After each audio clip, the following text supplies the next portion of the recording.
नमस्कार दोस्तों, आज हम आपको भादो मास में सुनी जाने वाली गाज माता की 2 कहानी सुनाने जा रहे हैं। तो चलिए शुरू करते हैं। भाद्रपद के महीने में यह व्रत किया जाता है।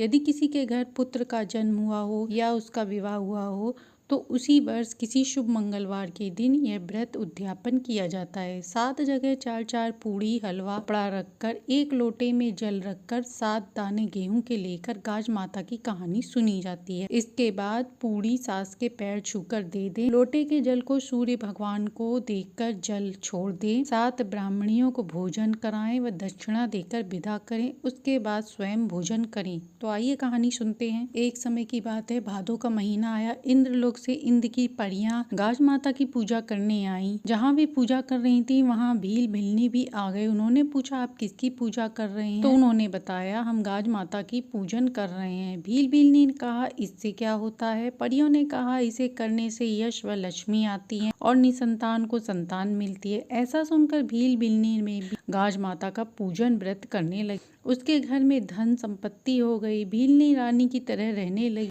एक धोबिन रानी व भीलनी के कपड़े धोती थी। एक दिन कपड़े बदल गए। रानी नहा धोकर कपड़े पहनने लगी तो देखा कपड़े बदल गए हैं। रानी ने धोबिन को बुलाया और पूछा, मेरे जैसे कपड़े कौन पहन? कपड़े बदल गए हैं। धोबिन ने कहा, महारानी, एक भीलनी है, वही पहन। रानी ने कहा, उसे मेरे पास बुलाओ। भीलनी आई। रानी ने कहा, तूने चोरी किया या डाका डाला जो मेरे जैसे कपड़े पहने? भीलनी ने कहा, मैंने न चोरी की है न डाका डाला, मुझ पर तो गाज माता की कृपा हुई है। रानी ने कहा, यह कौन है? इनका व्रत कैसे किया जाता है? मेरे संतान ने, मैं भी यह व्रत करूं।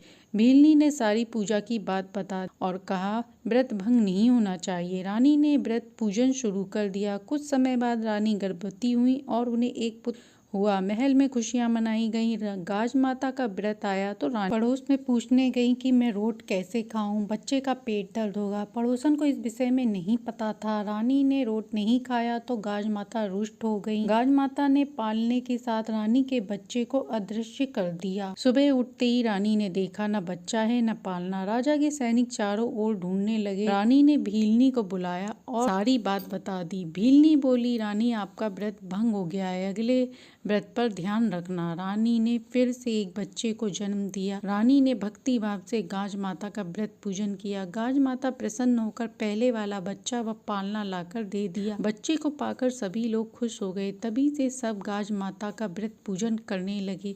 गाज माता निसंतान को संतान देती हैं, वह सभी को सुखी रखती हैं। अब सुनते हैं दूसरी कहानी। एक राजा थे, उनके कोई संतान नहीं थी। एक बार रानी ने गाज माता से मनोकामना मांगी कि मेरे पुत्र हो जाए तो मैं गाज माता की कढ़ाई चढ़ाऊंगी।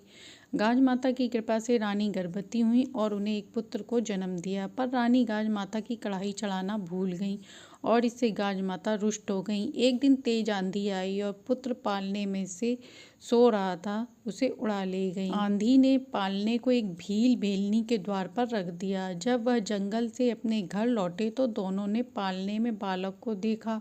क्योंकि वह निसंतान थे, उन्होंने भगवान का प्रसाद समझकर बच्चे को उठा लिया। वहीं पर एक धोबी रहता था जो राजा के यहाँ काम करता था। जब धोबी राजा के महल कपड़े देने गया तो महल में शोर सुना कि गाज माता उनके बच्चे को उठा ले गई। धोबी ने उन्हें बताया कि आज उन्होंने एक बच्चे को भील भिलनी के पालने में देखा। राजा ने भील को बुलाया। राजा ने भील से कहा, हम गाज माता का पूजन व्रत करते हैं क्योंकि उन्हीं की कृपा से ये पुत्र हुआ था। यह सुनकर रानी को अपनी भूल का एहसास हो गया। रानी ने गाज माता से माफी मांगकर प्रार्थना की कि मेरी भूल के कारण यह सब हो गया है। हे गाज माता, मुझे क्षमा करें, मैं आपकी कढ़ाई अवश्य चढ़ाऊंगी।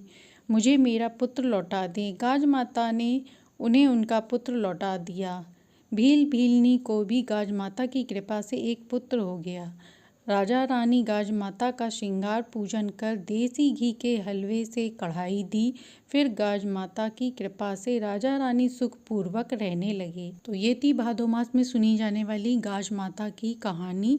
इसे सुनने से घर में यश, कीर्ति व धन वैभव के साथ साथ निसंतान को संतान की प्राप्ति होती है। तो कहानी अच्छी लगी हो तो लाइक एंड सब्सक्राइब करें।